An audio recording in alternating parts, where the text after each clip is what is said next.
Network 028 decided to follow rally in Australia. We selected the opposite lock CBA New South Wales Rally Championship. The series consisted of 7 rounds. The first was in Bathurst.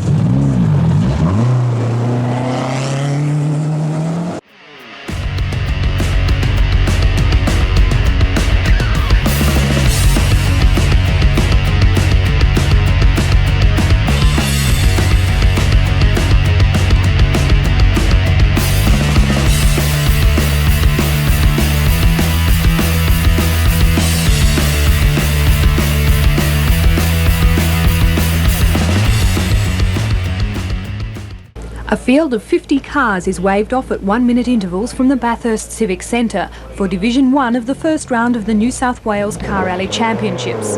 Bathurst identity Arthur Davis, who also owns Car 8, waves off the cars, whose positions are decided at this stage by ballot. Drought in the area has made conditions extremely dusty, thus giving a substantial advantage to the leading car. This is the last time luck will play a part in determining position, however. At the start of Division 2, it will be the fastest car from Division 1 who leads off, with the interval extended to 2 minutes for that afternoon section because of the dust. Division 1 of the rally consists of 8 special sections on private roads around Bathurst, including one run on the dirt tracks around the Mount Panorama circuit. As they come into the end of a special stage 1, car 1 is still leading, but on corrected time it is car 10 driven by Ian Hill with the fastest time, a car which did consistently well in Division 1. Car number 2 is both second across the line and running in second place, and will maintain a position in the top 3 throughout the event. Car 3 contains current joint state champions Rogers and Davis, and at this stage they are still hot favourites for the race.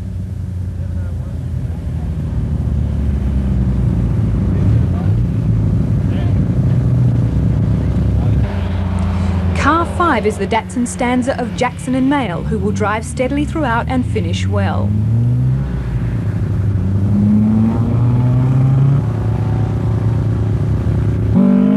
At the start of Special Stage 4, 10 kilometres southwest of Bathurst, Car 2 is now running in third place behind number 10 in second and in first number 12, Clark and Harker, just leading and setting a blistering pace throughout in spite of rugged wear and tear on their Datsun Stanza.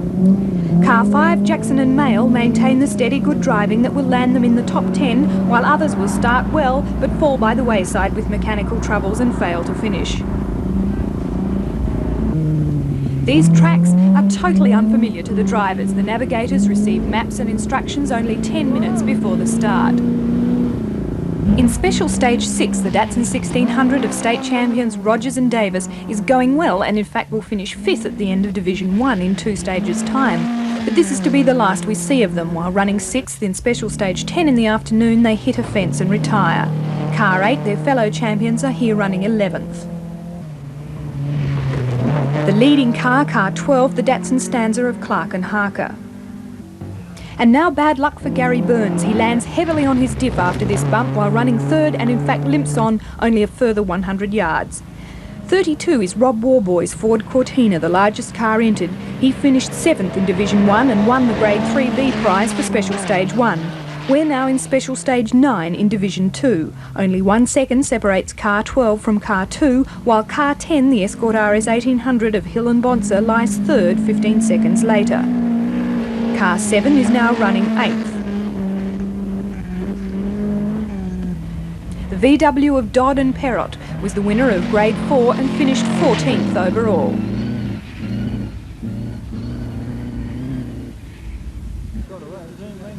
Here's the Division 1 winner, a front mudguard hanging off and running second at this stage, having lost the advantage of the leading position that his Division 1 win granted him. And it's car number 2 who's now leading. Driving round that blind corner on a full opposite lock, Atkinson shows the style that gained him the lead in this division.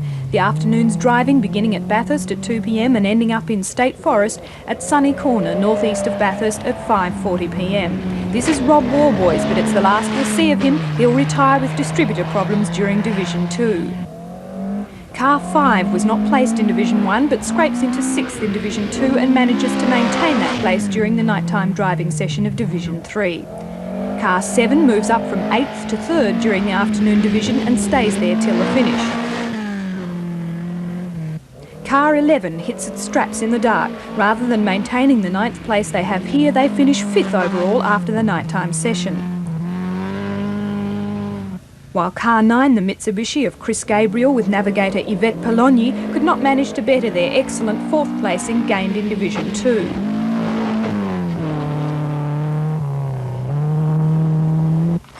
While running in 13th place, car 8 has struck suspension problems. The service crew change a strut in a transport section, those bits of the rally route on public roads which connect the special stages. No competitive time is lost and the champions get back in the race. Belfield and Taylor in their Datsun 1600 winding up the end of Division 2. Now it's time for the evening meal break and major repairs with approximately 2 hours till dark. Car 12's smashed front mudguard receives attention. Car 12's occupants, Clark and Harker, are trailing Atkinson and Robertson in Car 2 by 5 seconds now and are anxious to regain the lead they held at the end of Division 1. Car 2 are equally determined not to let them, and both Datsun stanzas are checked out thoroughly for any possible weaknesses. Harker and Clark can have no way of telling, of course, that a flat tyre happening 12 kilometres from the end of the last special stage will give them diff and axle problems which will jeopardise their position. In the end, there are few surprises in the placings at the end of Division 3. The cars cross the line in much the same order as they leave the start. Car 2 has increased its 5-second lead to 1 minute 22 seconds, but their victory is marred by a disqualification from officials on the grounds that only the navigator completed the course rather than the car with the navigator in it. Remember, it had broken down after the last competitive section due to a flat tyre. However, a protest was lodged and upheld by CAMS. So, Car 2 remains the winner of Round 1 with 10 championship points towards the New South Wales Rally Championship. A great win for Canberra's Peter Clark. For the second round, we move up to the New South Wales North Coast. The Tourist Centre of Port Macquarie provided the starting venue for the second round of the Opposite Locks CBA New South Wales Rally Championship. 58 of the top rally teams in Australia were about to start on a route that would take them 426 kilometres over forestry trails and private roads on the mid-north coast. The weather running up to the event had been dry and dusty conditions seemed assured. By starting time, however, the sky was overcast and rain appeared imminent. But apart from a little light drizzle, no rain eventuated. This meant the leading cars had a substantial advantage over their dust-plagued competitors further down the field. The first round had been dominated by Datsuns. However, a strong field of Escorts, Lancers, Mazdas and an immaculate Fiat 131 were in a position to threaten this domination. Alderman Mac Adams of Port Macquarie flagged the cars away, and Chris Berry was the first to drive his Datsun away from the start control, heading for Port Macquarie Dam and the first competitive section. John Waterhouse from Canberra was next away in his 250 horsepower Mazda. It was expected to be one of the fastest cars and was well suited to the quick roads in the Port Macquarie area.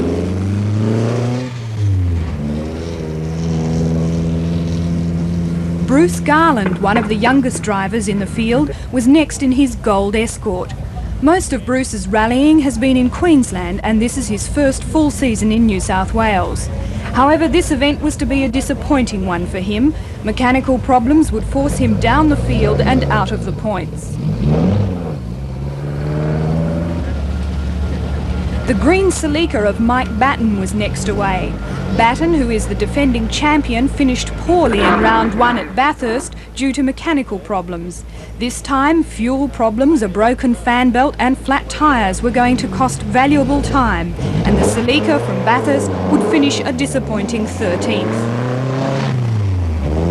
From Nelson Bay, Peter Horton would prove that local knowledge, good driving and an old reliable Datsun can be a formidable combination. A consistent performance would place Horton in the top 5 throughout the event.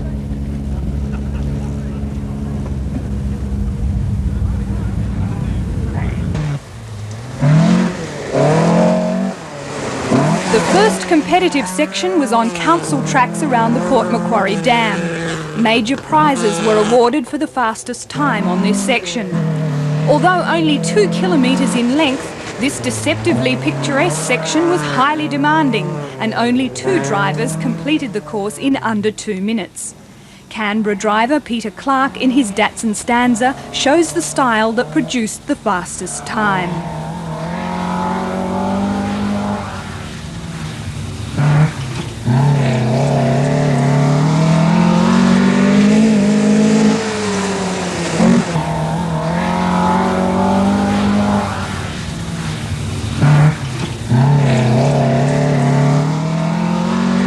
Clark's 1 minute and 53 seconds was 4 seconds faster than the second-placed Gary Burns from Newcastle in a Ford Escort.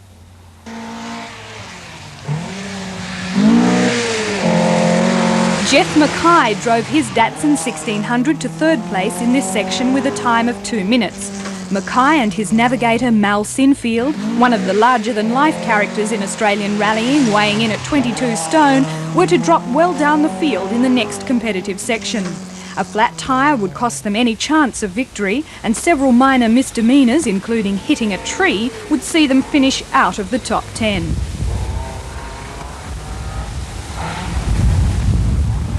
The first few cars had negated the effects of a little drizzle, and dust was beginning to become a major problem for all cars but the first 3 or 4.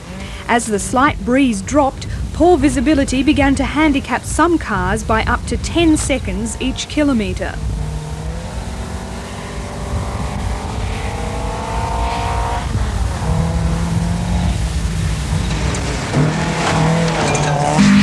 From Mackay's car, we have the navigator's view as we approach the finish control at the end of the dam section.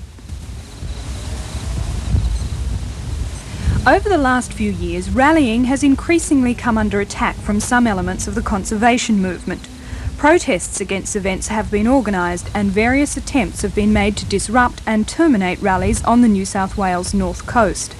On occasions, trees have been felled across the rally route, and the lives of organisers and competitors have been put at risk.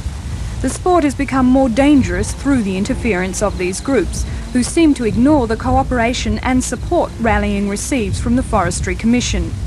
Rally organisers claim that the sport does not harm the forests in any way, and that in fact foresters benefit from the work performed by rally organisers.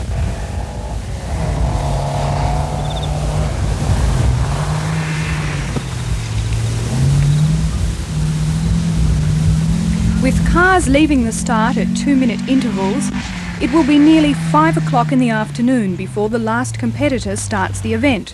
Those starting at the tail of the field will run virtually the full route in darkness, a distinct disadvantage, because even though these cars carry the most powerful lights available, they can't substitute for daylight conditions.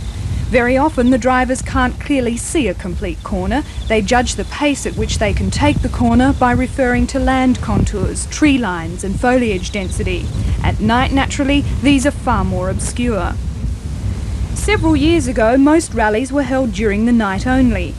More recently, an increasing amount of daytime competition is being scheduled.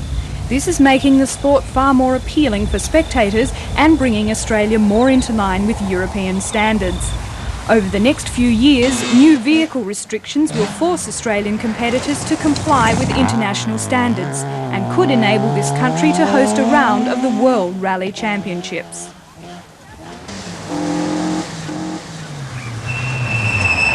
Further west, the rally has moved into the forests, and the leading cars battle the clock over several competitive sections on either side of the Pacific Highway. We pick up the green Celica from Bathurst, driven by Mike Batten as it races down a track parallel to the highway.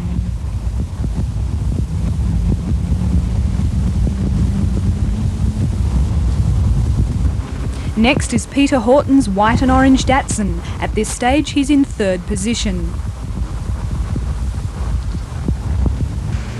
Ron Kremen in the Stanza from Gosford is right up with the leaders as we move deeper into the forest around Walkup. He would eventually take 7th place and pick up 3 valuable points towards the series.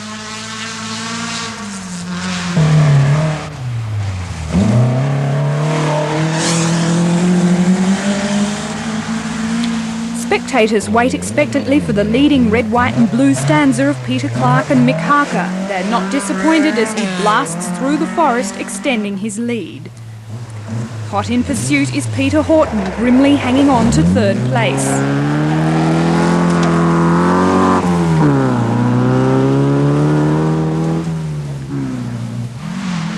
Other competitors can't match the pace of the leading cars as they pass the halfway mark in the event and dusk approaches.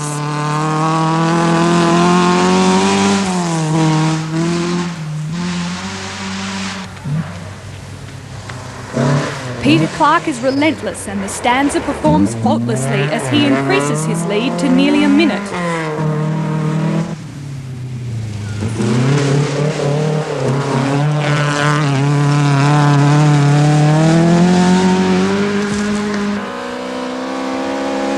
With no breeze to clear the air, the dust hangs heavily over the tracks, with drivers at times flying blind.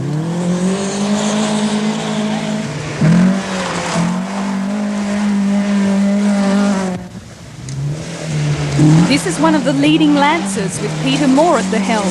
Unfortunately, he will retire soon with a broken axle. Here is the yellow Datsun of Bruce Rogers, running well, but within a few minutes he will thrill the spectators with the drama of running out of petrol and having to retire.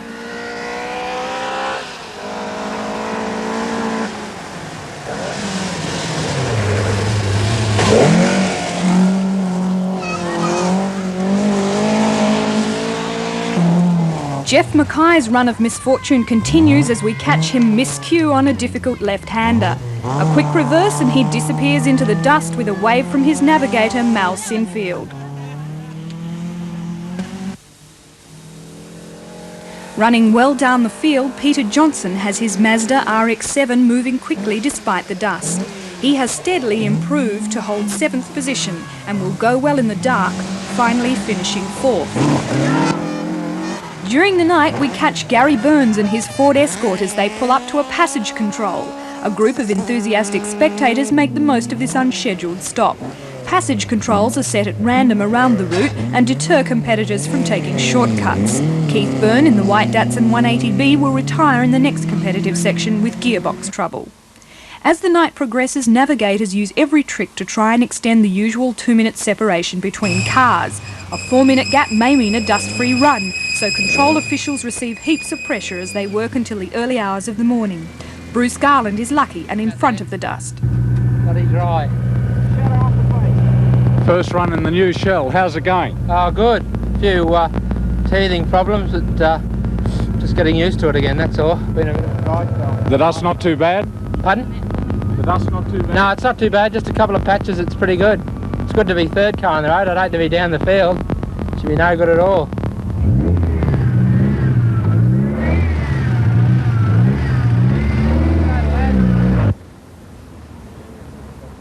Peter Clark, though still in the lead, is running further down the field and gradually losing time.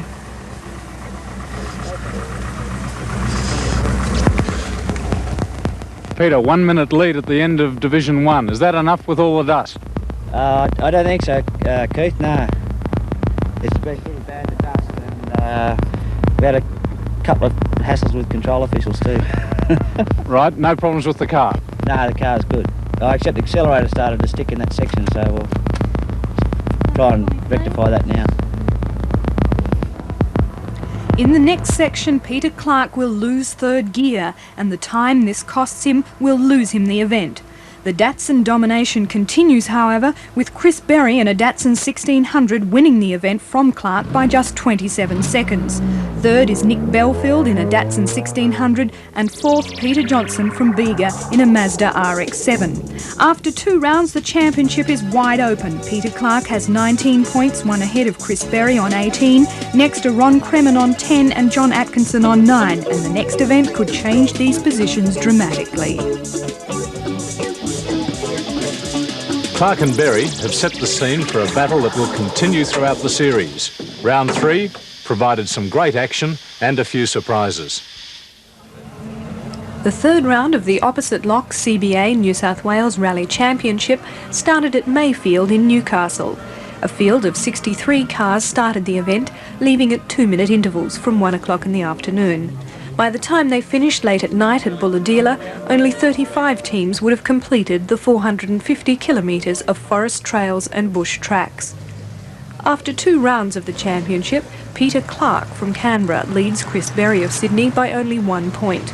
However, the Datsun domination of the series will face its most serious threat during this event, with strong challenges coming from Escorts, Toyotas and Lancers. The first car away was the blue Lancer driven by Peter Moore, with navigator Ron Barkers. They were to start strongly but would retire later in the afternoon with a clutch failure. Car 2, the Datsun of Neil Weston and Peter Berryman, was next away. This team was looking for an improvement on their last outing. In the previous event at Port Macquarie, they had finished 8th and needed a high placing to come into contention in the series point score. From the start, the cars travelled north along the Pacific Highway, then approximately 10 kilometres past Raymond Terrace, they turned off the highway and into the forest for the first competitive section.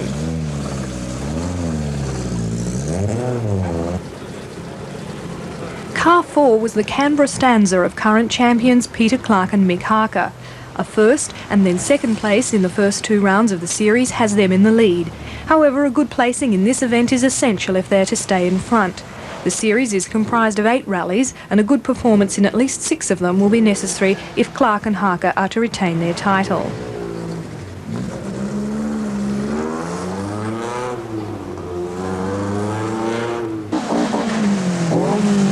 In a private forest owned by Masonite, the teams get down to business. The first section has special awards presented by the series sponsors, so teams give 100% right from the start of the event. Peter Clark and his red, white and blue Datsun is trying hard, but loses this section by just 8 seconds. Within those 8 seconds, 6 cars are placed ahead of him. The section is won by Ian Hill from Gosford in an Escort RS 1800. Although car 15 is running well down the field, he overcomes the dust and manages to beat Ron Marks in a turbo Renault by only 1 second.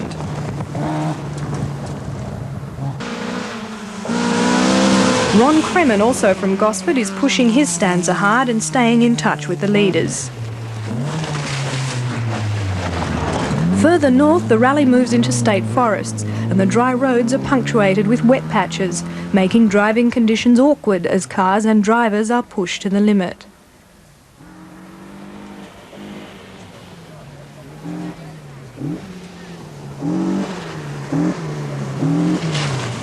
Chris Gabriel and Russ Whitty from Canberra are trying hard in their Lancer, however they are finding the conditions difficult to master and are slipping out of contention. A group of spectators have gathered at a hard right-hand corner to watch competitors negotiate a narrow wooden bridge. Close shaves are numerous, but Chris Berry shows how it should be done in his green and red Datsun. Trying a bit too hard in the Bathurst Celica, Mike Batten shows how it shouldn't be done.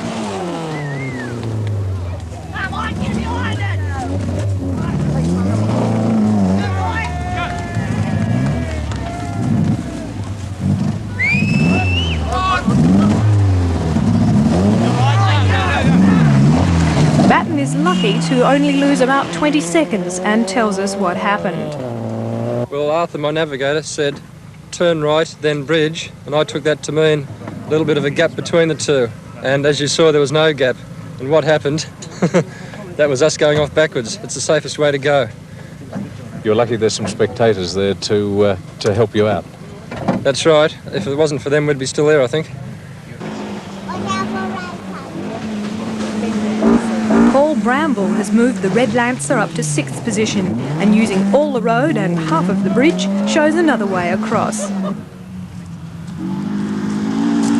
Peter Moore's Blue Lancer is in 2nd place, but already experiencing clutch trouble. This will eventually put him out of the event. Conditions are now very dry, and with little wind to clear the dust, visibility is deteriorating for all but the top 2. As evening approaches, the leading cars have moved further north towards Bulahdelah. The pace increases as drivers jockey for the lead, knowing the field will probably be reorganised to let the fastest car leave first after the evening meal break. With bad dust expected during the night, the first couple of cars will have a substantial advantage. Wayne Bell's Toyota is closely pursued by Peter Clark. However, they can't match the pace of Ian Hill's Escort and will start the evening in second and third place respectively. Arthur Jackson in the Road and Rally Datsun tries a bit too hard and loses valuable time as spectators help him off a bank.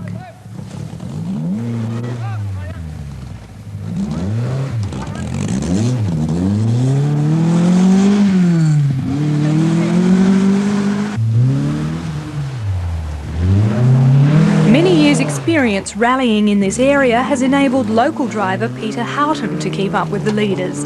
At 47 years of age, he's one of the older drivers in the field and certainly one of the quickest on his home territory. Barry Smith at the wheel of car 12 fully extends his Datsun with some controlled opposite lock driving. Lifting a front wheel, the Escort of Ian Hill is under complete control.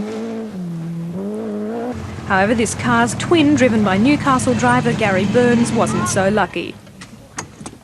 Gary, it looks like you've come to grief. What in the world happened? It fell over. Whereabouts? When? Oh, a few k's back down the road on a bit of a tight right-hander. Just all got a bit out of line and just clipped the bank and fell over. That's left. Back at Bulahdelah, service crews prepare the cars for the night. Ian, you're 20 seconds in the lead. Do you think that'll be enough with night coming on and running fairly well down the field? Well, at the moment, Keith, that's going to put us, hopefully, car 1 on the road, which is going to make a difference, I think, tonight. It's been fairly dusty in the daylights, back where we've been running as car 15, and I think being in car 1 on the road tonight will definitely be an advantage. You'll be starting car 1 instead of car 15? We should be starting car 1 if they reseed the field after this first division. That's great. The car's obviously running well? Yes, car's going real well. We've just finished doing an engine rebuild, but car's gone particularly well this afternoon anyway. Well, I hope your run continues tonight. During the night, the pace is fast and furious, with Ian Hill desperately trying to hold off a determined challenge from Wayne Bell. Bell's Toyota is going even quicker than during the afternoon, and Hill's 20-second lead looks vulnerable. Peter Clark just can't catch them and slowly drops behind. Finally, Ian Hill's speed and consistency proved too much for the opposition. The exhausted team finished just before midnight at Bulahdelah Golf Club.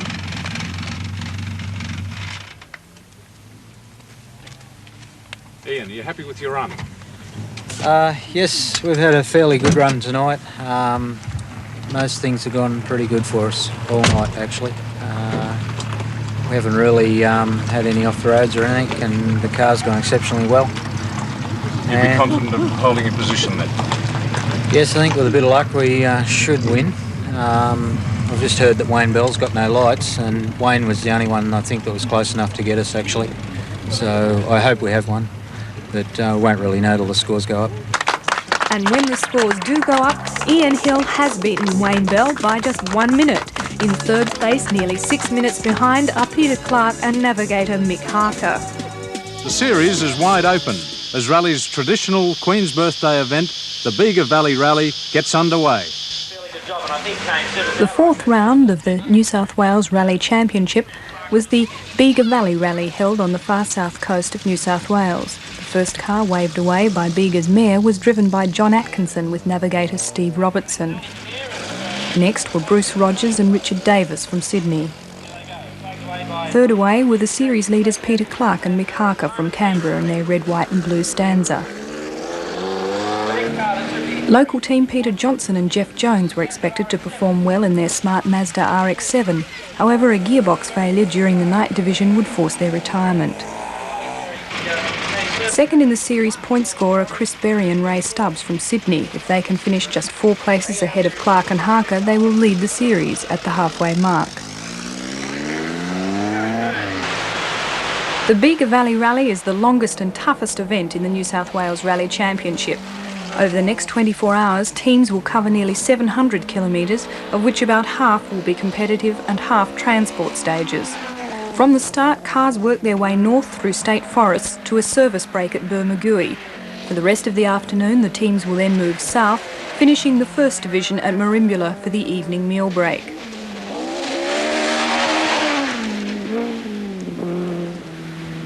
Peter Johnson mistakes our camera crew for a control and slows the brown RX-7. Quickly realising his mistake, he loses only a couple of seconds and races on. The times out at the last control were wrong, so the 4 cars in front of us were actually due here before we were. But didn't they put them back 5 minutes as well? No, they didn't. No. As cars queue at the start of a competitive section, drivers have a chance to relax for a few minutes and discuss the event. John Atkinson leads the field out into the last competitive before the first major service break at Bermagui. The pace is furious as teams vie for the lead at the end of the first division. The leader this afternoon will be the first car away tonight, and a dust-free run tonight could prove a major advantage.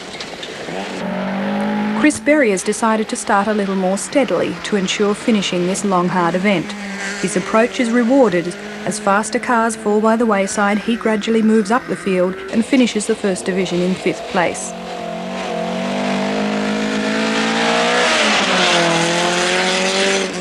At Bermagui, the first major service highlights problems many of the leading teams are already experiencing.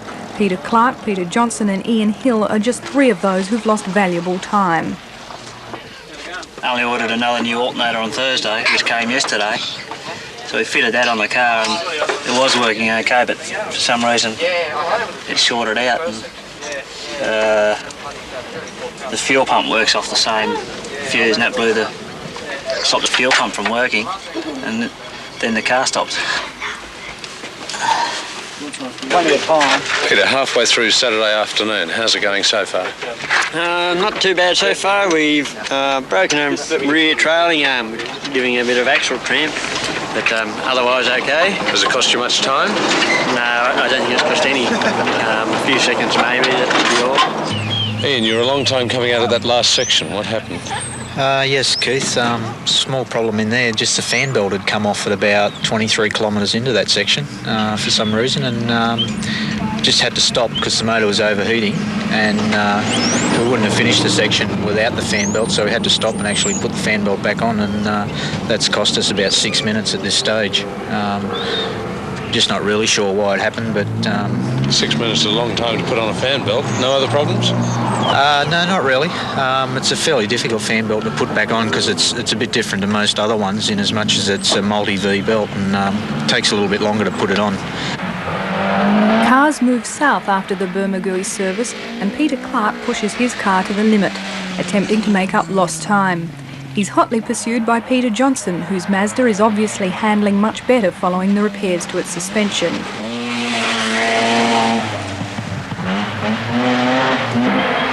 Neil Weston's Road and Rally Datsun is having a trouble-free run, and he will arrive at Merimbula in 6th place.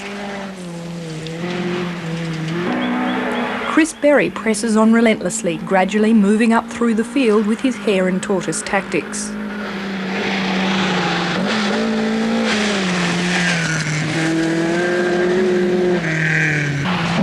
The surprise of the afternoon is the performance of Andrew Dixon Hughes and Neil Perrott. Starting car 26, they have enthusiastically driven their Datsun 200B up into 3rd place. As evening approaches, the cars complete the last short section near Merimbula. At the meal break, scores are calculated and placing set for the night division. Local driver John Atkinson leads Bruce Rogers by nearly 2 minutes. In 3rd place is Andrew Dixon Hughes, who has maintained the cracking pace he set early in the afternoon. Andrew's 200B is performing faultlessly, and during the night he will move past Bruce Rogers into 2nd place.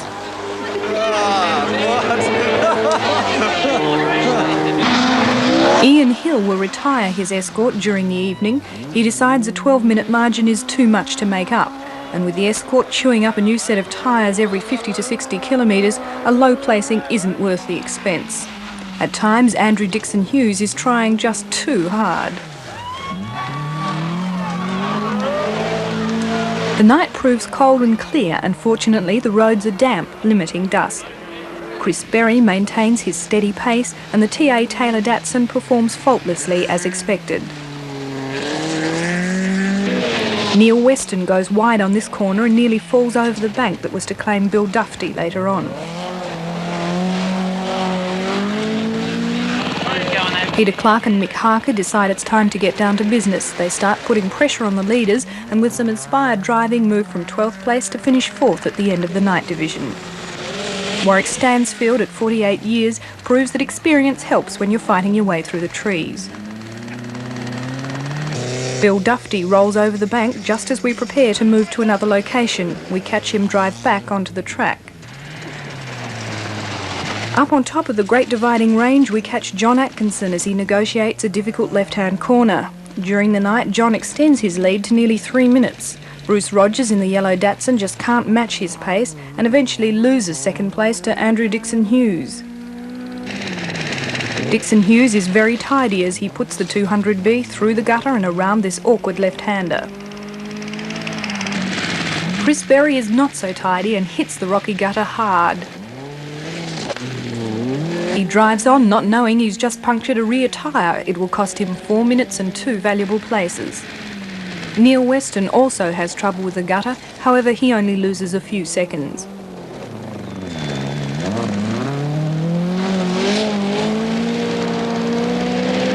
John Atkinson, you're a Bega man. You're 2 minutes ahead in the Bega Rally. Some people would say it's local knowledge. Probably a bit of local knowledge in the first division, but down south there's no local knowledge at all. I don't know those roads.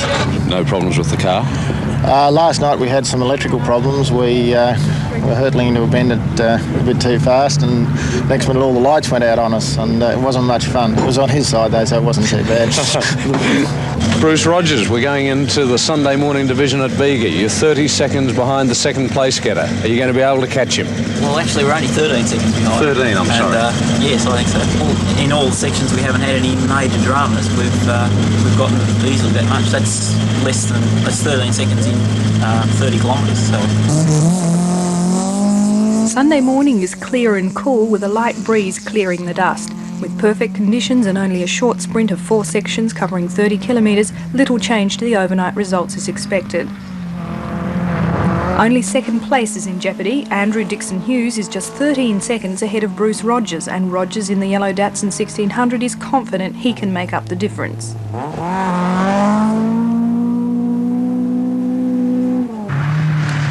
With smooth, controlled driving, John Atkinson has no trouble maintaining his lead. However, succumbing to pressure, Dixon Hughes is not nearly as smooth, and this costs him time he can't afford to lose.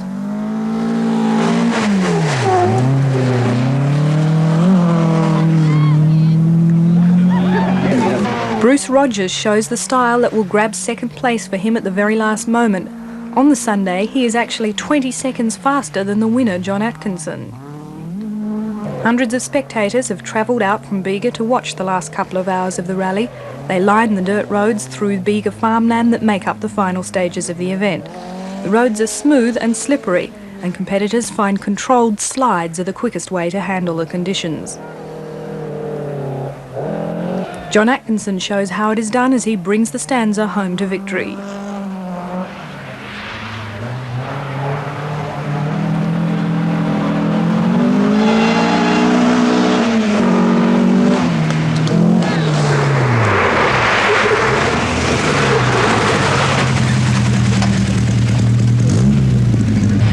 Good. John, a trouble-free run means you will have won fairly comfortably. Has it been that way? No, apart from it has been apart from lights last night, yes. So this morning's gone smoothly. Very You're confident smoothly. you've won? Oh yes, we took it fairly easily, and we had a 3-minute lead, and there was no point in overcooking anything. That's great. Congratulations. Thank you. Second home is Andrew Dixon Hughes. Has he been able to hold off Bruce Rogers? Those 13 seconds, have you been able to hang on to them, you think? No, I don't think so. I think a couple of 100cc on Mr. Rogers has got us. I think Bruce Rogers might have snaffled second place. He's a daylight man. Trying hard right to the end, Bruce Rogers, last year's New South Wales Clubman champion, takes second place. His best result in a state championship event and 9 valuable points towards the series. First in the Bega Valley Rally, John Atkinson. Second, Bruce Rogers. And third place to Andrew Dixon Hughes. Also his best placing in a state championship event. This one's out of space. In fourth place, the series leaders Peter Clark and Mick Harker bring their stanza home. You held on to fourth place? I think so, Keith. We just had one spin in that section. That was pretty good. Trying a bit too hard, were you? Just having a good time.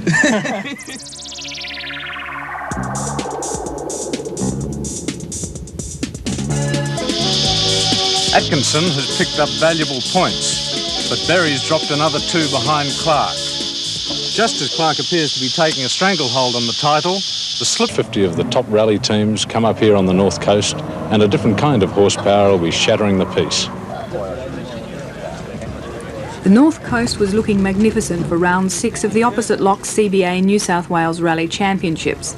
Recent rain had promoted lush conditions, and heavy falls during the week preceding this event guaranteed slippery conditions for the 55 teams competing. Series leaders Peter Clark and Mick Harker had drawn car 1 and were first away. Try and get Clarky in this event. The second car to start was the Datsun of Chris Berry and Ray Stubbs, coincidentally placed second in the series. Car 3 is another Datsun driven by Andrew Dixon Hughes with navigator Neil Perrott. A good placing for them could put the Sydney team into contention for the championship. The first stage starts on a dairy just outside the town. Cars then drop down onto the river flat, running right alongside the Bellinger River. Peter Clark starts the stage and the real business of the event is underway. This stage is only 1 kilometre long and although unlikely to influence the outcome of the event, is important for the competitors.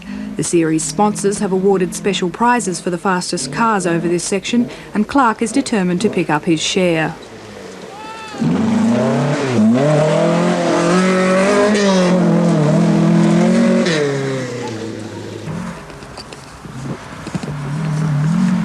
The bottom part of this competitive runs across a paddock just up from the river. The track proves overgrown, rough and slippery, and drivers feel their way across rather than fly blind.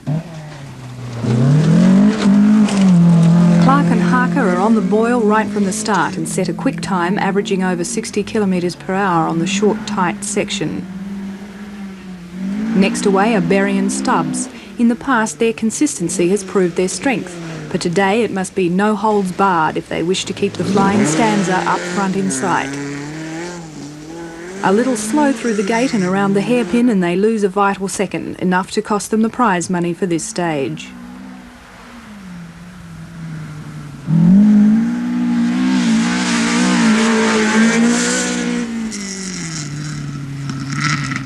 Ray's fans don't have long to wait as the red, white and green Datsun bursts into sight and races to the end of the section.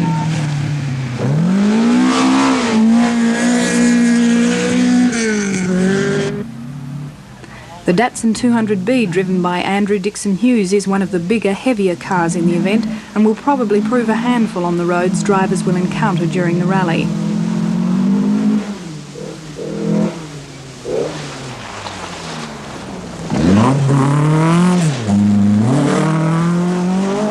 Many of the forest trails the competitors will use later have not carried much traffic in recent months. Consequently, there's a lot of grass covering the trails, and this coupled with the recent rain will make conditions very slippery. Spins and offs will be numerous.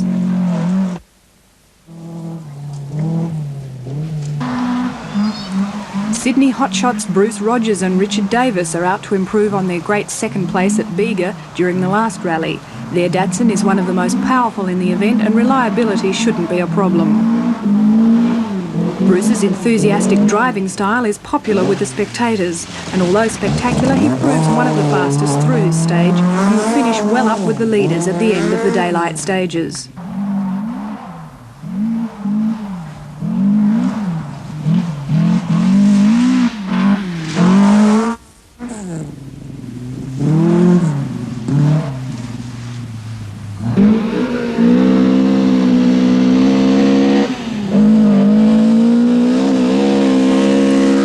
Past the timing marker and finishes this first stage just a couple of seconds off the pace.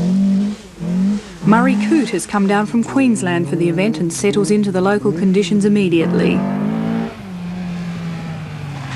The familiar white road and rally stanza of Arthur Jackson is next and travelling quickly as he flings it around a tight left-hander. Deep in the forest, conditions in places are really treacherous. This approach to a narrow bridge is already boggy. Peter Clark is the first car through and wisely uses a cautious approach that most other teams will follow.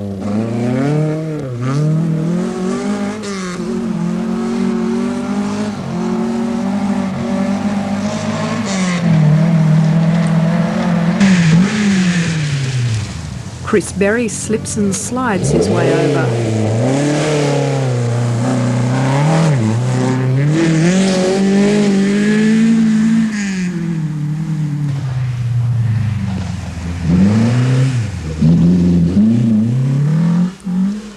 By the time 50 cars have worked their way through this piece of forest, the roads will be virtually impassable.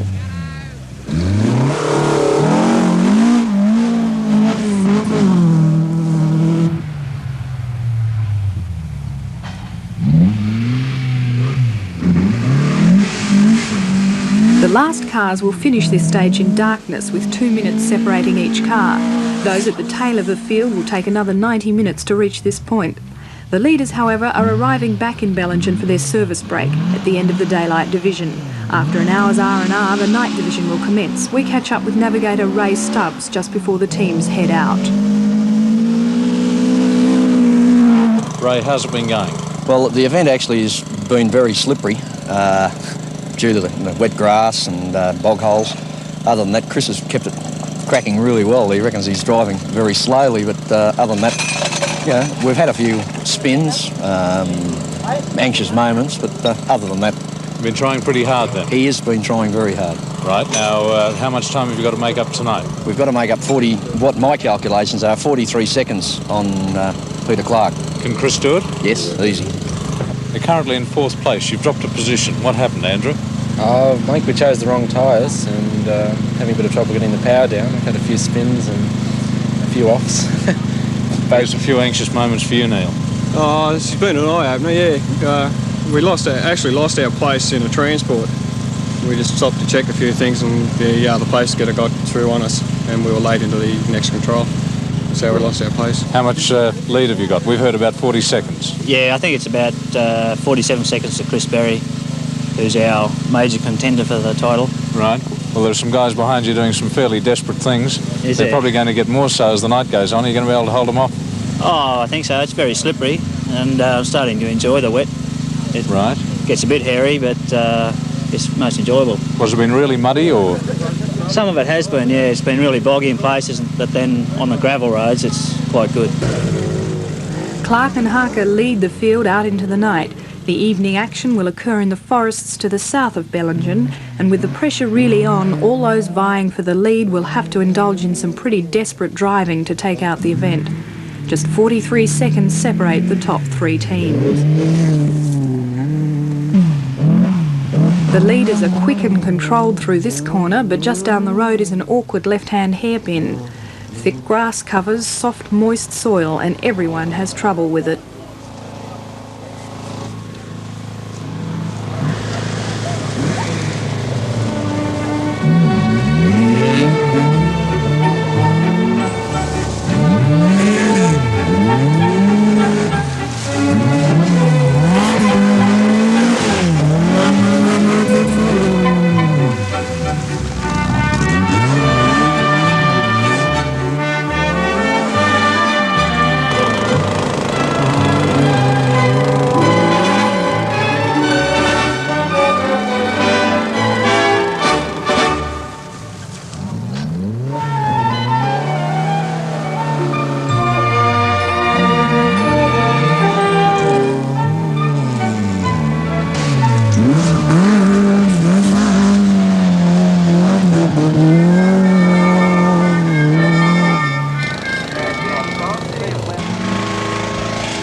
Clark and Harker maintain their lead right until the last few kilometres. Then, overdue at the last control, they finally arrive. Come on, Mick, tell us what happened. Oh, we had a little excursion into the scrub, that's all. Sounds like it was more than a little excursion. Oh, no, it's just getting out was a problem because of the mud and, it wasn't very far off the road. It's one of those things. Probably cost you the rally? Oh, easy, yeah. Easy. How much time? Oh, 6 minutes probably, I think. Went off in Time you get the winch out and winch it out. And the winch back on the road. Just one of those things. Oh, we have a ball up to land too. Dixon, Hughes and Perrott have also arrived late. Their problems have pushed them back to 8th place as they finish the event.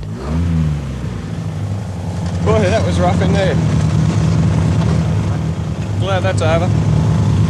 I think this is our worst event for the state round. I think we've had everything go wrong, so I hope it can be this event. We can keep everything else from now on nice and sweet like it has been. No, it was a bit rough. Had the wrong tyres. We had a bit of trouble keeping it on the grass. You might have seen it before. We had lots of trouble keeping it on the grass. Arthur Jackson, with a solid performance, has taken 4th position, his best result this year. Chris Berry and Ray Stubbs, 1st place for you tonight, 6th place for Peter Clark. It makes it an interesting series. Makes the series exactly equal on points. The system of point scoring means that we have to drop a round.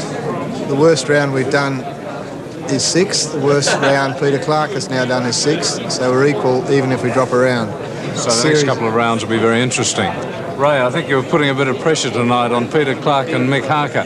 I did slightly misinterpretate the scores and put a bit of pressure on Mick Harker to make Peter drive just that little bit harder. Hopefully it didn't make him have his off. The championship now stands at Peter Clark and Chris Berry equal first on 40 points, followed by Bruce Rogers on 24 and Andrew Dixon Hughes and John Atkinson both with 19. With just 2 rounds remaining, the battle is really on, and it couldn't be any closer. Clark or Berry will be champion. No one else can win.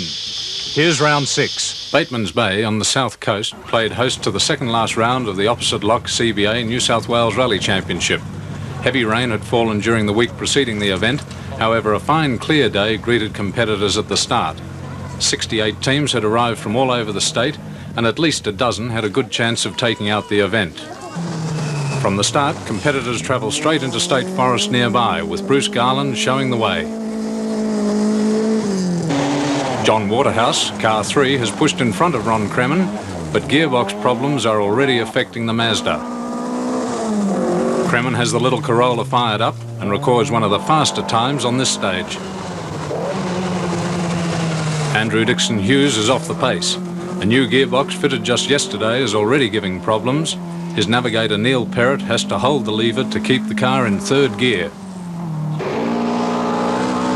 The fight for the series is on in earnest, and Chris Berry knows his Datsun must be kept on the limit if he and navigator Ray Stubbs are to have a chance.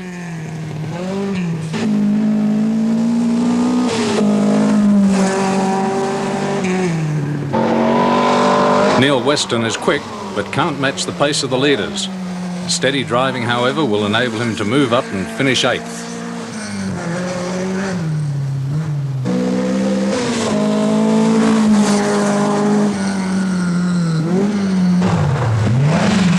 Nick Belfield from Canberra is only a couple of seconds quicker than Weston, but he will finish an excellent 4th.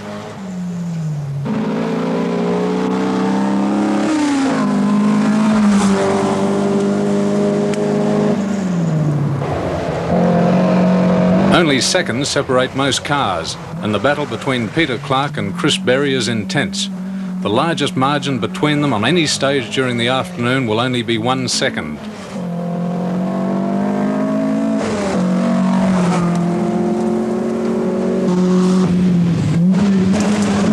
Bega's John Atkinson is showing the field no mercy, and although he loses a vital second on this corner, he manages to win every daylight stage.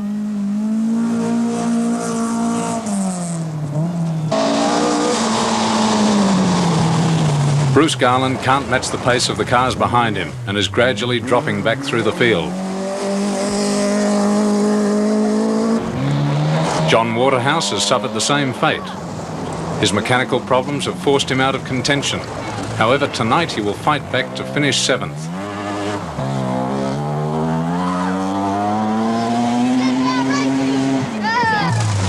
On the other hand, Ron Kremen will keep the little Corolla in the top 6 throughout the event.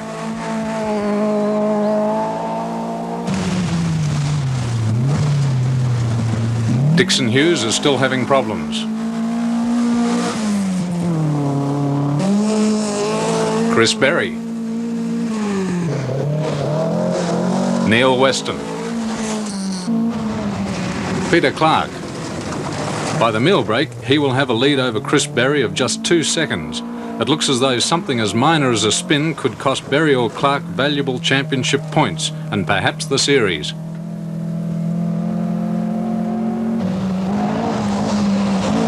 Clive Slater from Western Australia, and driving a borrowed car, is hard at it and just seconds down on the leading car of John Atkinson.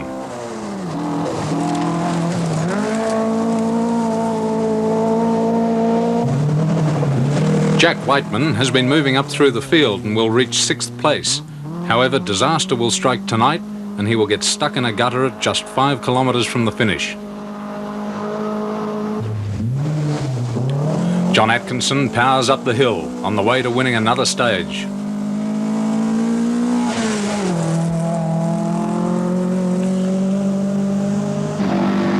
Further west, we pick up car 1, Bruce Garland, as the field tackles the last stage before the evening meal break. John Waterhouse. Ron Kremen in the Corolla. Andrew Dixon Hughes. Chris Berry's time for this stage will be identical to Peter Clark's. The stage is set for a great battle tonight.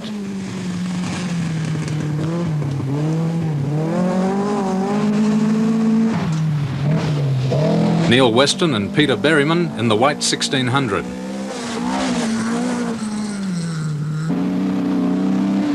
Nick Belfield and Mike Taylor in a similar car.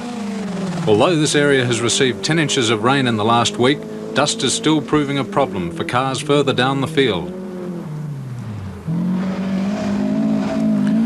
The dust doesn't slow Peter Clark and Mick Harker. Their time on this stage is equal 3rd fastest. They match Chris Berry's time despite poor visibility. Back in Bateman's Bay, the leaders are having a break and checking the scores while their service crews prepare the cars for the night division. Chris Berry and Peter Clark are level in the series and just 2 seconds separates them tonight. Chris, what are you going to do to catch Peter? Well, we're 2 seconds behind him in this event. They'll regroup the field. We'll start off behind him. He won't know our scores, we will know his. We're going to take time off him all night. That's the plan, and stay on the road. Well, you're not going to let that happen, Peter? Oh, definitely not. We took a second off him in 2 stages today, 1 second in each stage, so we're going to just keep taking 1 second in each stage off him. Right. Now, these guys reckon that your performances have been steadily deteriorating right throughout the series. You started off with a win, and it's got steadily worse. They reckon they've got you on toast. Most of our problems have been through minor mechanical problems, except for at Bellingen where we left the road, which more or less cost us possibly first place there. Well, you must be a little worried tonight. No, not at all, no.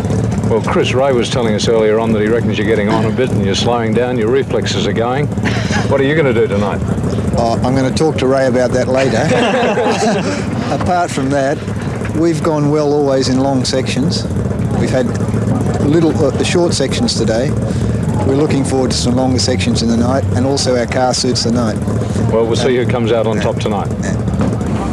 John Atkinson at the meal break, 18 seconds in the lead. Yes, quite pleased for that. Well, in the minute behind you, there are about 24 cars. It's going to be a little bit more competitive than Bega. Yes, they're certainly having a bit of a scrap. It's a couple of seconds between Clark and Berry, and Clive Slater's not that far behind us, and he's a very good driver. Right, we noticed they're working on the car here. No problems? Oh, just a bit of a wheel bearing problem, that's all. And but that's fixed. What, replaced it? No, we didn't have a spare, so we've just a bit more grease, and it's not on the way out, but it was a little bit loose, and we repacked it. A little bit of water in it. Right. Obviously, everyone will be pretty keen behind you tonight. Are they going to be able to pick you up? I hope not. No, 18 seconds in front is a handy lead because we've only done 24k or something like that. So it's almost a second a k, and I'm quite happy with that. Up the Clyde Mountain and well into the night division, With Clive Slater dropping out due to axle problems, John Atkinson holds first place comfortably.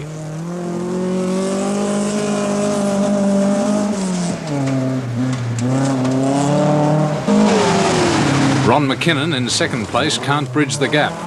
His rally will end just 3 kilometres from the finish when the car's diff fails. Third place is a toss-up between Clark and Berry, with positions changing after every section.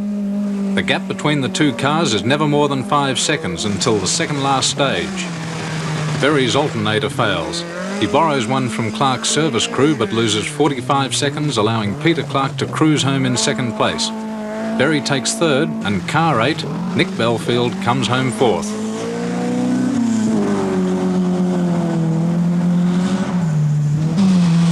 Neil Weston is pushing hard but misjudges this one. He's lucky and only loses a few seconds. The Greenwoods from Canberra have run well throughout the event. They pick up a good 6th place.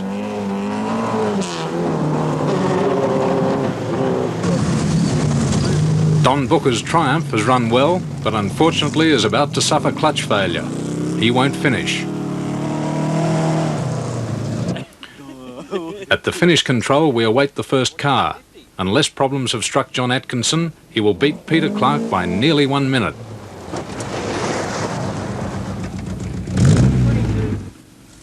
John, the last report we had, you're about a minute in the lead. Yes, 1 minute 5 at the meal break, but Rod McKinnon was, we backed off a bit, and Rod McKinnon was getting, knocked us off in the last 2. Okay, well, it looks as though you won it again. I hope so, Congratulations. Yes. Now, tell us, why haven't you competed in a couple more state rounds this year? You would have had a very good chance for the championship. Well, we did, we came second at Bathurst, and then I got pneumonia, and I missed out on 2 rounds. Then we did Bega, and we won that. And it looked as if we didn't have much chance, and I think the way the other boys have gone every round, we decided to give Coffs Harbour a miss, and... Right. Well, you've made your run a little bit late this year. How about next year? Don't know what we're doing next year, whether it's ARC or state round again.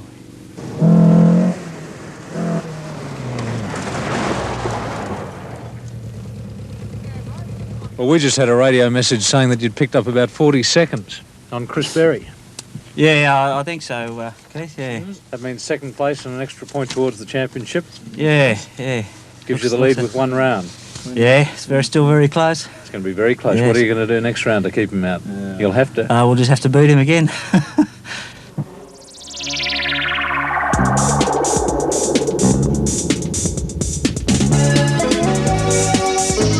Atkinson has had 2 wins and a second from his 3 starts. His bout of pneumonia has obviously cost him a good chance to win the championship. The title now hinges on the last event to sort out who becomes the 83 champion. The last and deciding round of the opposite lock CBA New South Wales Rally Championship starts at Katoomba's Catalina racetrack. Peter Clark holds a slender lead in the series, with Chris Berry breathing down his neck. The driver on top today will win the championship.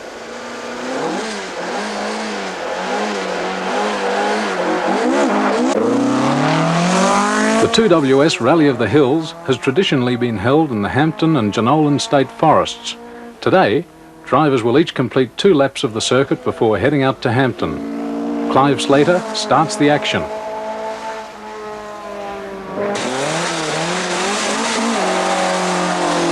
Bruce Garland in the familiar gold Escort is next.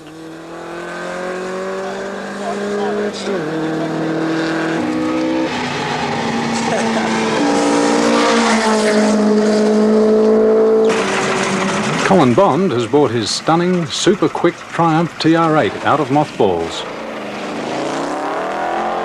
Bond knows Catalina, and the car is ideally suited to the racetrack. His time will be the one to beat.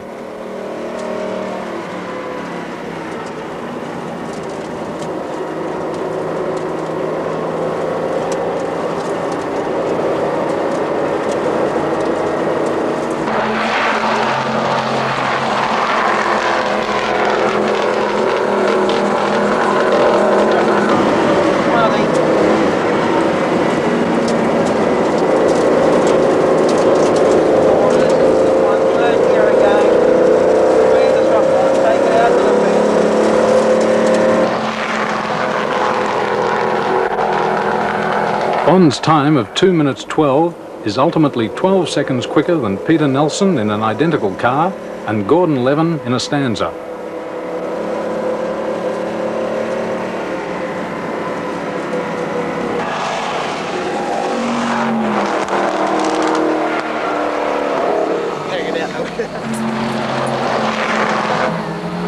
Chris Berry's 1600 appears to prefer the dirt. The main interest this afternoon will centre on the battle between Chris and Peter Clark.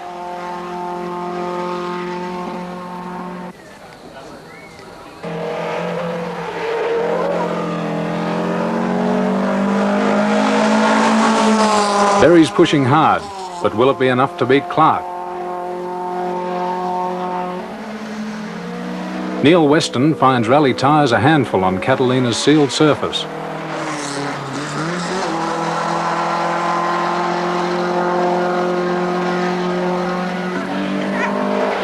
Peter Clark is a couple of seconds off the pace.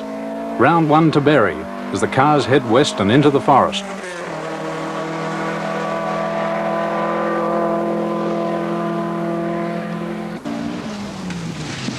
Clive Slater hangs the tail out.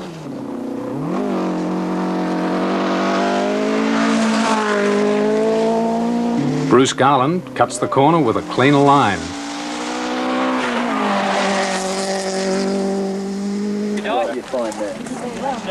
The Triumph, with Colin Bond at the helm, thunders up the hill, followed by a rooster tail of rocks and dust.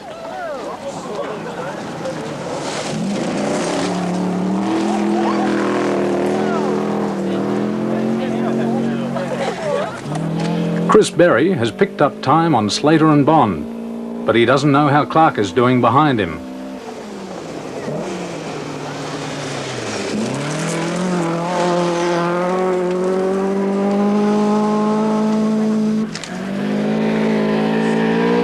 Neil Weston and navigator Roger Mail are getting their act together and gradually moving up through the field.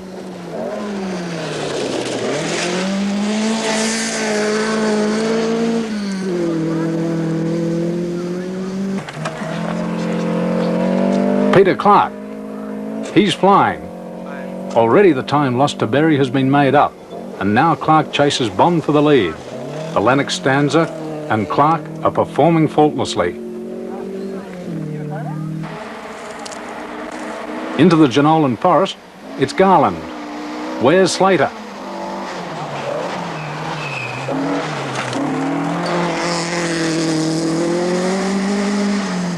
Slater's off the air. He's had a flat and is desperately trying to make up time.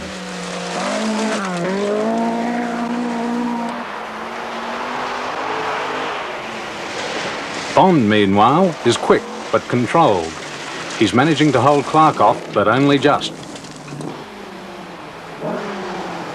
Berry shows some style with a Scandinavian flick and a wave from Ray. The team are in trouble, however.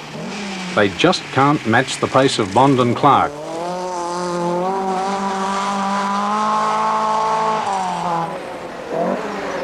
Clark won't ease up and keeps the pressure on throughout the afternoon. Of the 5 special stages completed, Clark wins 2, Bond 2, and Berry takes 1.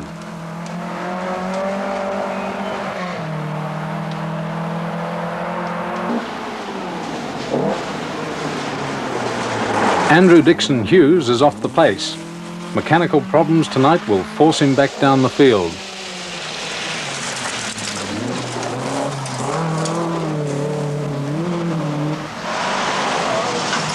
Peter Nelson in the other Triumph.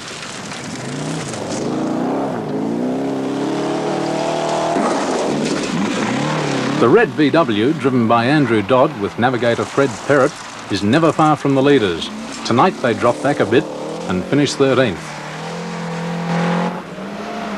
On the other hand, Wayne Stapleton is well down the field. Tonight he'll come good and finish 7th.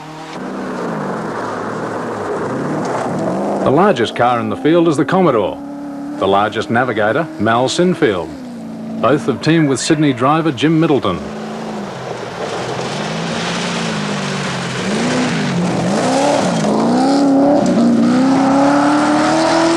As the daylight division ends, Colin Bond leads Peter Clark by just 7 seconds. Chris Berry, third.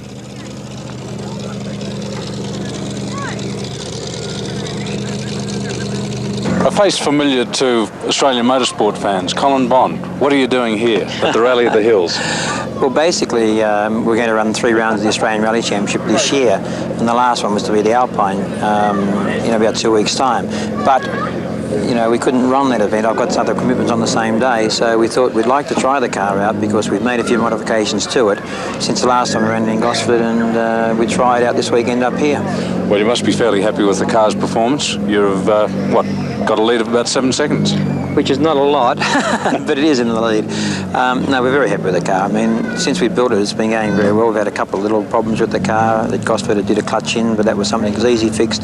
So it's just a matter of, trying out some other ideas and making the car a little bit faster, possibly. But we're very happy. Well, the car's fairly different, isn't it, from other cars? The TR7, TR8 must be a bit of a beast at times, and yet not at others. It is. It's something we built because we had a couple in the workshop at the time after the Pro Am series at Amaroo. We had one rolled over car there which we purchased and didn't know what to do with it, so we decided to build a rally car out of it when we sold all the Escorts. But it came up very well as a rally car, and I think that it's a modern car as well, and it makes a bit more interest to the events. How will it be suited tonight in the longer sections?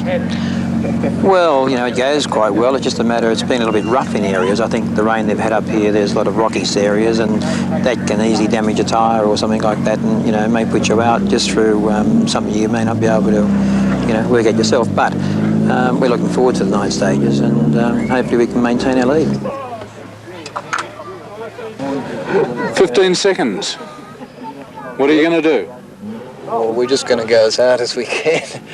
We've driven better this rally, I think, than we've ever driven before. We didn't actually expect to be close to Bondi's pace, but Clark's just going that extra bit better again. You'll have to try harder tonight. Yes, I think we're just forcing ourselves up the pace. Great. Yep. Have a good run. Thanks a lot, Keith. Just as Clark and Harker leave for the night division, a problem arises. It could cost them the series. Oh, one of the cables is sticking. We've put another new cable in down the coast. One of your accelerator cables? Yeah. It was all right when we drove in. Now when we go to drive out... That could be hairy later on? Yeah, it'd be interesting. That's all right now. The Stanza has twin accelerator cables. The sticking cable is removed, and Mick Harker makes the final adjustments. Something that doesn't go right. Another problem solved? Oh, I don't know. If it goes, it'll be right. It goes all right, and so does Clark. Bond and Berry can't catch him, and Clark and Harker win the event, and with it, the state championship. Chris Berry gets fooled by this corner, as many will after him. The instruction reads, turn left at crossroad after crest. It costs him valuable seconds, but not a place. Berry finishes third, behind Colin Bond. Berry and Stubbs comes second in the championship point score. Doug Briscoe has had a great run in his immaculate Mazda. Starting car 31, he has moved through the field and will finish 5th. Right now, he wishes he had 4-wheel drive.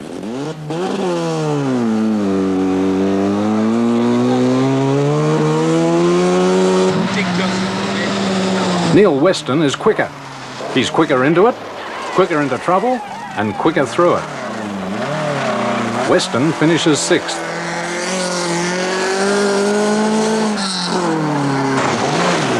Rob Walboys finds the Cortina a handful on these tight, tricky corners. At least he had an excuse.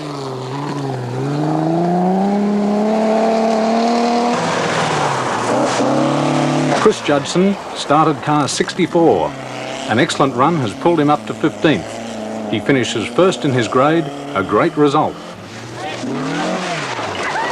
Clive Slater won't give in. Still fighting, he finishes 4th. The 1983 state champions, Peter Clark and Mick Harker.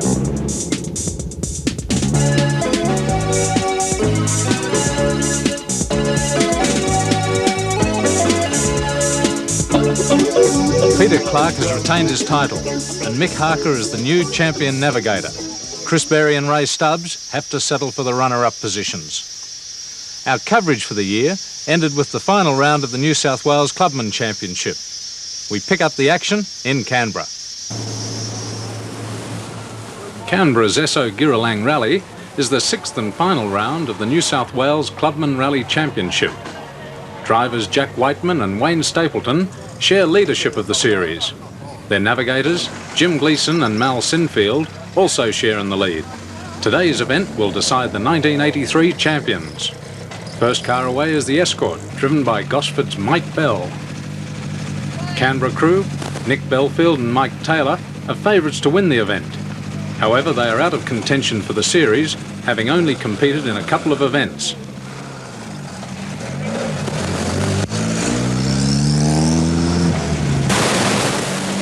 Next away, Steve Blair and Steve Cox in a stanza.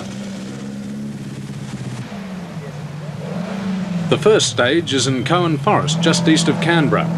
Nick Belfield is first into the passage control. Bell's Escort is missing already. Belfield races on. Every second is vital. The dust is bad and will handicap those behind him.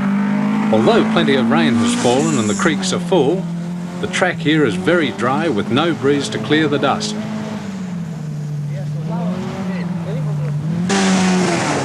Bell slides into view. He's taken a wrong turn and lost over 2 minutes. Steve Blair in the stanza. A handbrake turn and a disappearing act. Series leader, Jack Whiteman with navigator Jim Gleeson.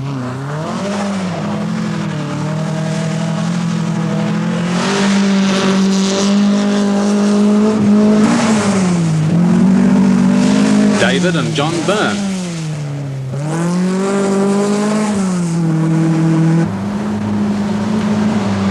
The fastest time on this section will go to brothers Ian and Ross Greenwood. Maintaining the pace, they will ultimately win the event. However, the win will be shared with 2 other crews. Hot in pursuit, local driver Hanu Ropala with state champion navigator Mick Harker. Third place in the Clubman Series, Gary Marshall, Senior and Junior. Off the pace right from the start, a win in the championship is slipping from their grasp.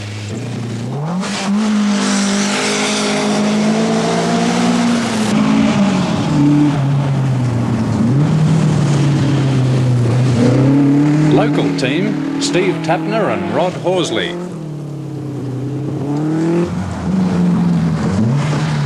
Another local team, Gary Bevan and navigator, ex-Australian Rally champion, Fred Kashentis.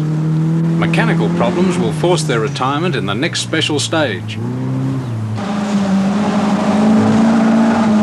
Brian Hilton from Gosford brings his Corolla into the passage control.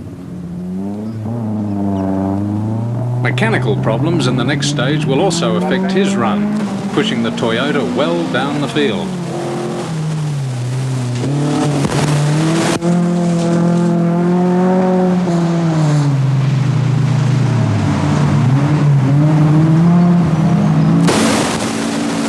Joint leaders in the series, Stapleton and Sinfield.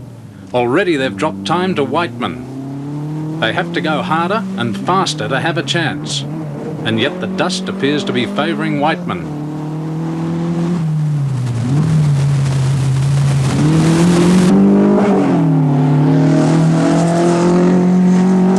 Harmy and Cleaver in their orange Galant.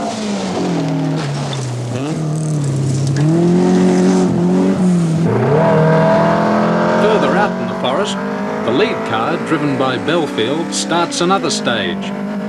He's lucky to have a dust-free run.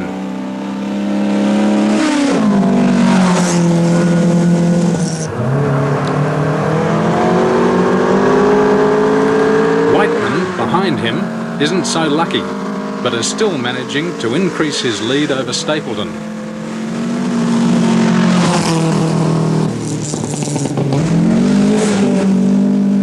David Byrne, still up with the leaders.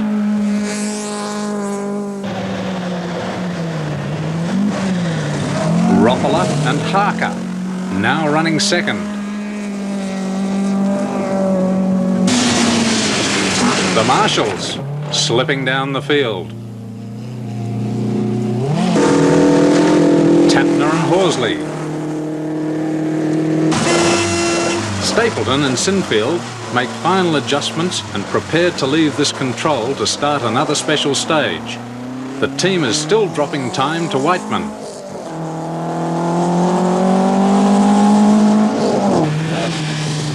Out past Queanbeyan, events unfold that will ultimately decide the major placings and the series championship. Steve Blair drops back and eventually gets stuck in a creek crossing. He won't finish.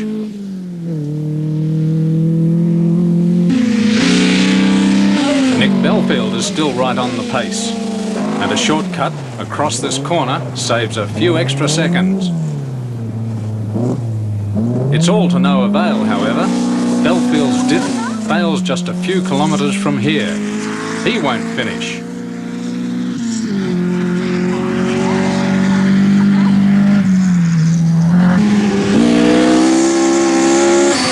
Bell has the Escort wound up and is fighting back into contention. He stays on the road and takes the long way round.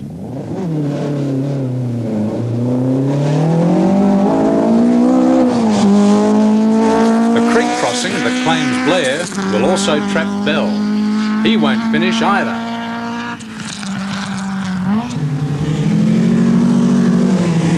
Confident with his lead over Stapleton, Whiteman relaxes. It's a classic mistake and it costs him dearly. Sinfield, a master at outmanoeuvring the opposition, is in the perfect position. Several cars behind Whiteman, he can follow Whiteman's score and advise Stapleton just how hard he needs to drive. David and John Byrne drive steadily for 12th place. Roppola and Harker fly. They catch the Greenwoods and tie for first place.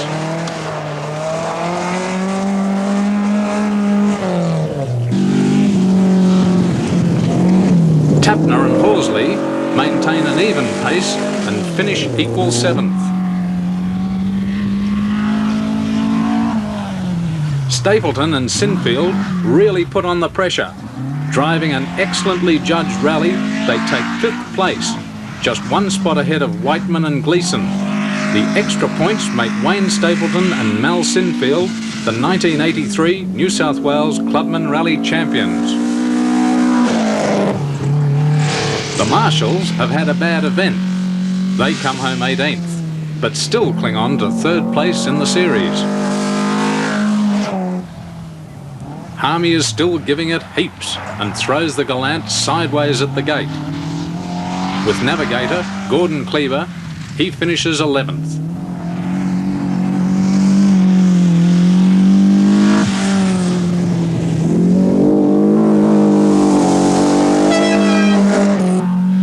Paul Lonergan loses outright first right here. The vital seconds lost here cost him the event, and a 3-way tie for first place results.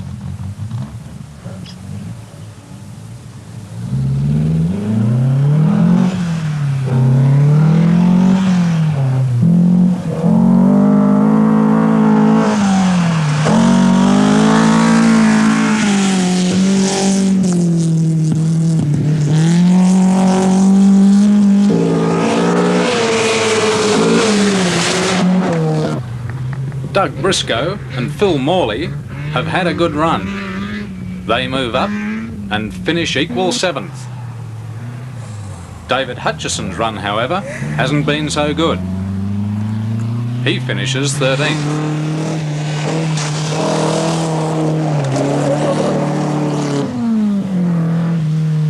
The rally is just about over for Brian Hilton. Corolla blows a gasket and doesn't finish. As exuberant as ever, Warwick Stansfield throws his stanza around. Mechanical problems will also force his retirement.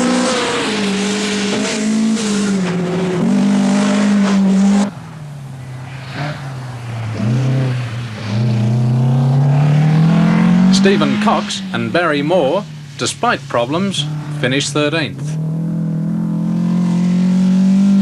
The event has proved hard on man and machine. At the finish, only 34 of the original 60 starters will still be running.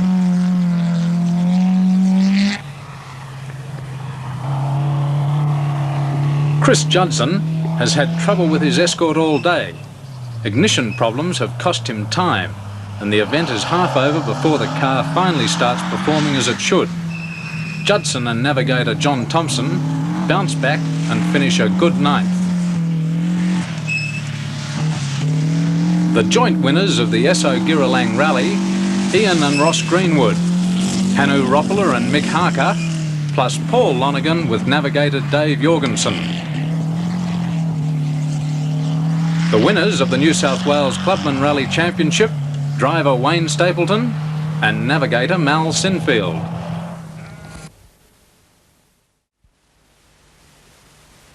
The 1983 Australian Rally Championship was contested over just 4 rounds. The first 3 events did nothing but throw the whole series wide open.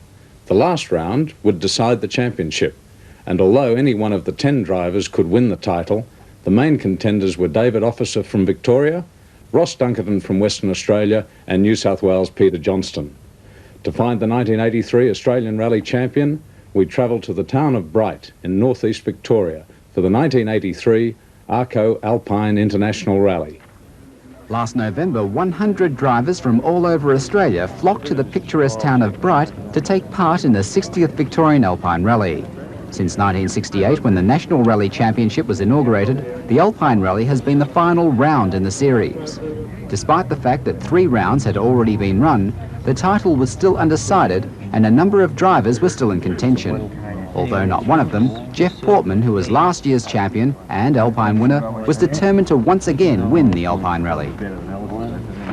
I've won it both the last 2 years in different cars, and this time we're tackling it again in the Bluebird. I'm fairly confident we can win the event. We're going to have some difficulty because we haven't got as much power as we did have last year even. We're back to our small motor. It's a modified 2-litre engine, which has come standard in the car. But I think just through reliability and the fact that the event is all daylight, it's a long event, it covers 2 days, I think that the reliability of the car and our good backup, we can probably win the event again, I think, yeah. 9, 8, 7, 6, 5, 4, 3, 2, 1, go! Portman and his navigator of 8 years, Ross Runnels, were the first to start. The rally began with each driver having to complete 2 laps of the Bright Dirt Circuit. The National Championships consist of 4 events, beginning with the James Hardie National in Brisbane, which in 1983 was postponed 6 months because of the drought. At the end of the first 3 rallies, David Officer and Kate Hobson from Victoria held a slim half-point lead over Peter Johnson and Jeff Jones from New South Wales, who were closely followed by West Australian Ross Dunkerton, who had a good chance of taking out the series with the help of his experienced navigator, David Cortland. This particular car we're running is what we call a standard motor car, which is a Group A car. We won't be competing for an outright victory, but with this particular motor car, this is what CAMs are trying to do to get away from the hot type built motor cars. We hope to win the championship. The cars driven in the championship are classified according to their engine capacity. Class A is up to 1600 cc's, Class B is 1600 to 2000 cc's, and Class C is 2000 cc's and over. Hugh Bell and navigator Paul Patterson, who are regarded as being one of the fastest rally crews in Australia, lived up to their reputation by clocking the fastest time around the dirt circuit. Ian Hill and Phil Bonza in the Class B Ford Escort were also among the main contenders for the championship title. Altogether, the drivers had to cover 340 competitive kilometres through forests and along specially selected circuits. The weekend was divided into 4 sections, 3 on the first day and 1 on the second. The first section, from the start of the rally in Bright to the lunch break in Beechworth, was made up of 11 special stages. And there is an almost big lose. And a very, very spectacular entry by none other than George Fury.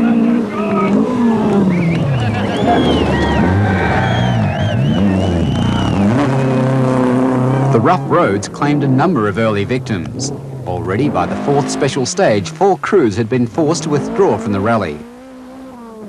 Among them were Jeff Portman and Ross Runnels, who only managed 7 minutes and 58 seconds of competitive driving before having to pull out.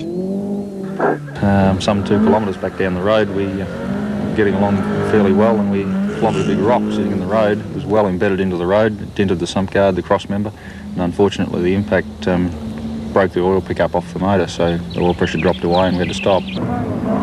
Although they put on a spectacular performance, taking corners at dangerously high speeds, George Fury and his navigator Monty Suffin, in car number 5 at Datsun 120Y, just couldn't manage to find a smooth driving rhythm. Fury, who has twice won the Australian Rally Championship and the Southern Cross Rally, finished the morning section in 5th place. In 4th place at the end of the first 12 stages was Ian Hill, who drove somewhat inconsistently throughout the morning. Although he came 2nd and 3rd in 5 of the stages, he only managed 11th, 12th and 23rd positions in 3 other stages.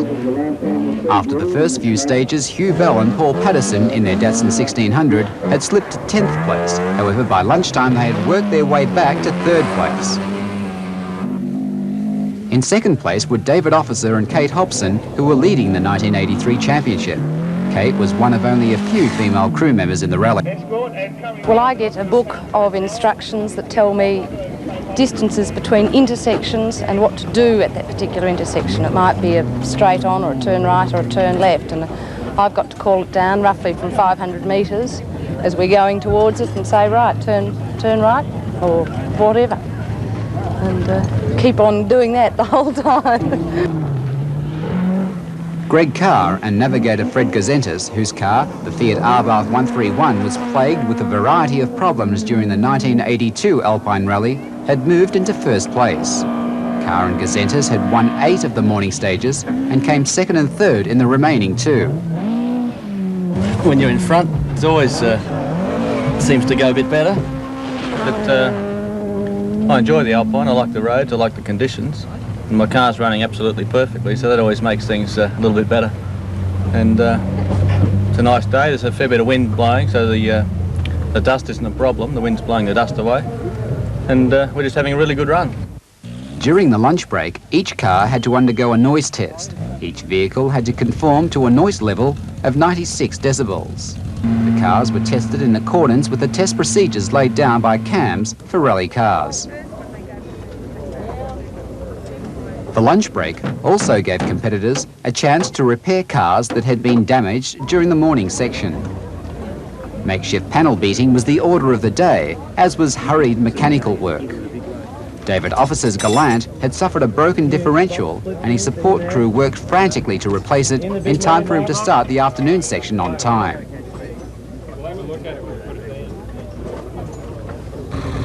Greg Carr and Fred Gazentis began the 2nd section with a 1 minute and 18-second advantage over David Officer and Kate Hobson, who had clocked 47 minutes 2 seconds over the 1st section.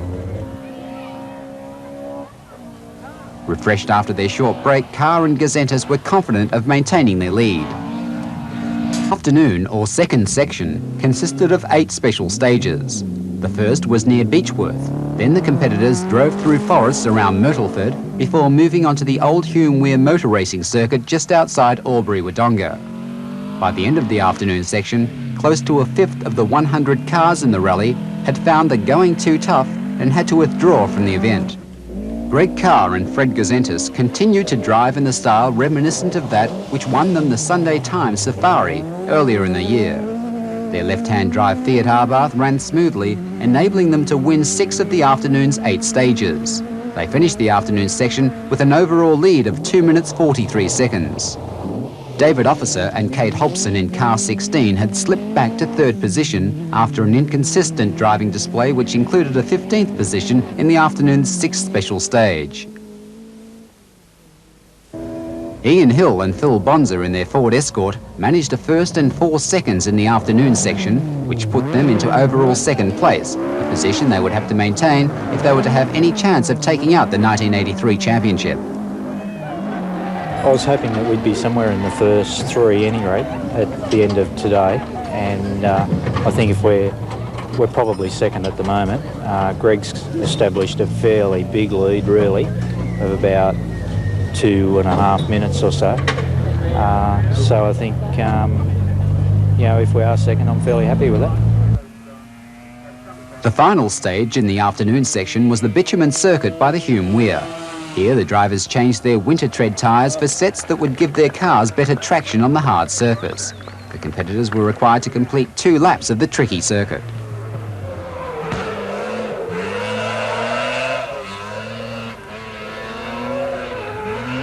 Hugh Bell and Paul Patterson in car 3 recorded the equal fastest time over the bitumen circuit. They finished the afternoon section in overall 4th place. The 3rd section of the Alpine Rally was the night stage through the Bright Plantation. All vehicles had to comply with the rally lighting regulations, which allow a maximum of 4 forward-facing driving lights. First to begin the night stage was Ross Dunkerton. Well, as far as driving at night, I think it's probably safer. Probably the drivers go a little bit quicker. I know I do go quicker at night than I do during the daylight, probably because I can't see the big drops off the side of the road, and you probably go 5 or 10% quicker at night than you do in the daylight.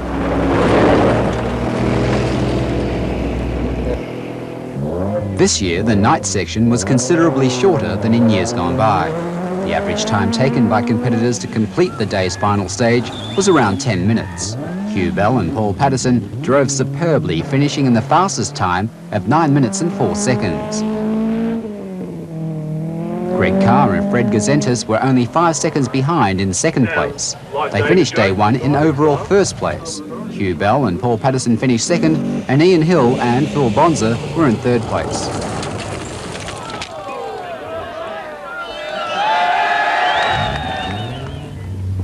Like day 1, day 2 of the 1983 Alpine Rally began with the competitors having to complete 2 laps of the bright dirt circuit before moving on to surrounding plantations.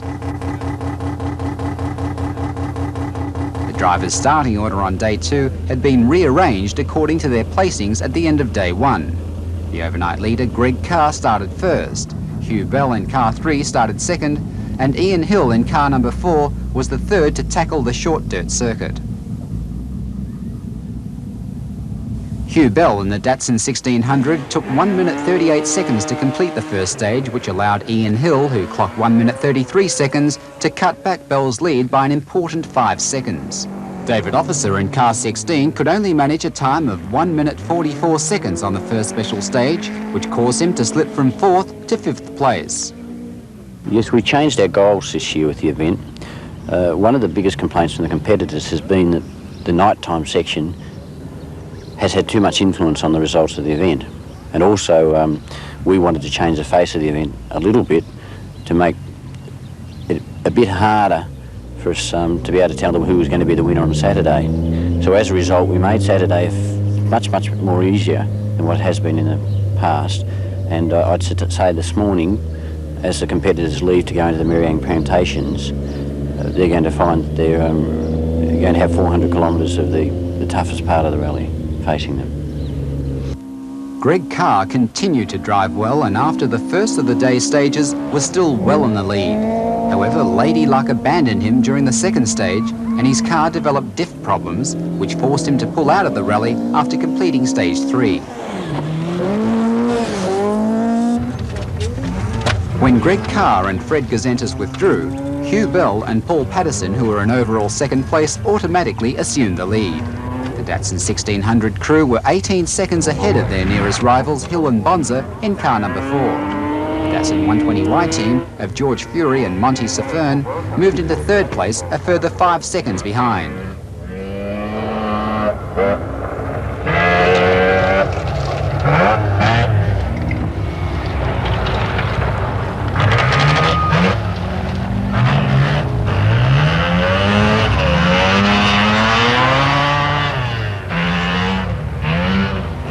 The 4th and final section, which was the only section held on day 2, was made up of 13 special stages.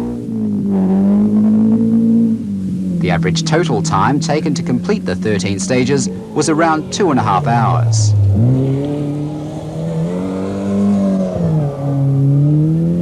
Less than halfway through the final section, more than a quarter of the competitors had thrown in the towel due to mechanical problems.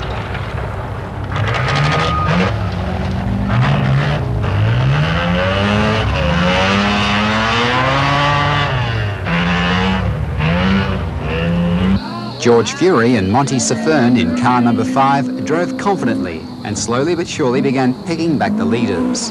By the end of the day's 9th special stage, Fury had managed to completely eliminate the lead Ian Hill held over him. At the beginning of the 10th special stage, Hill and Fury were sharing overall second place. The morning special stages proved to be more hazardous than most of the competitors had anticipated. By the lunchtime service break at Ovens south of Myrtleford, the field of 100 cars had been reduced to 60. The crews took the opportunity to give the cars a final check-over in preparation for the last special stages, which would decide not only the winner of the Diamond Jubilee Alpine Rally, but also the Australian Rally Championship. Hugh Bell in car number 3 was the first to get away after the break. He was determined to hold on to his precious 9-second lead over George Fury, who was now in second place. Ian Hill and Phil Bonza, who were in third place, were also within striking distance of the leader. Special stages left to go before the finish, disaster struck George Fury and his navigator Monty Safern. Just as they snatched the lead from Hugh Bell, their Datsun 120Y broke down. Unfortunately for them, the damage, a broken camshaft, was too severe to even contemplate fixing. They were left with no other alternative but to simply withdraw from the rally. Clive Slater and Steve Owers in the Toyota Celica drove magnificently all day. They had started the final section in 16th place and had slowly worked their way through the field to end up securing 4th place in the 1983 Alpine Rally.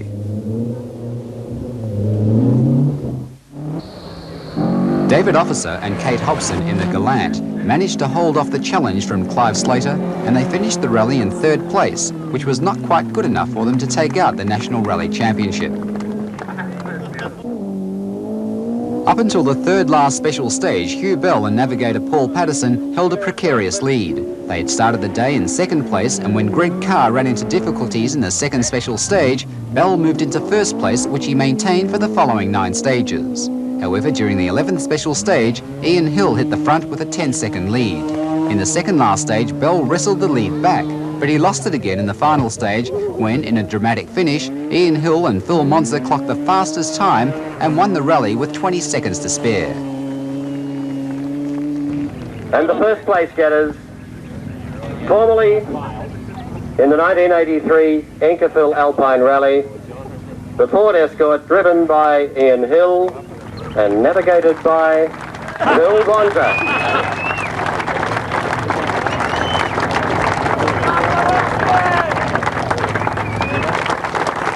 It was very close at the end. 2 stages before the finish, there was only 2 seconds my way, and the last 2 stages were fairly tense, particularly after I stalled the car in one of the water traps in the first one of the 2 stages, and that put us nearly a whole minute behind Huey Bell.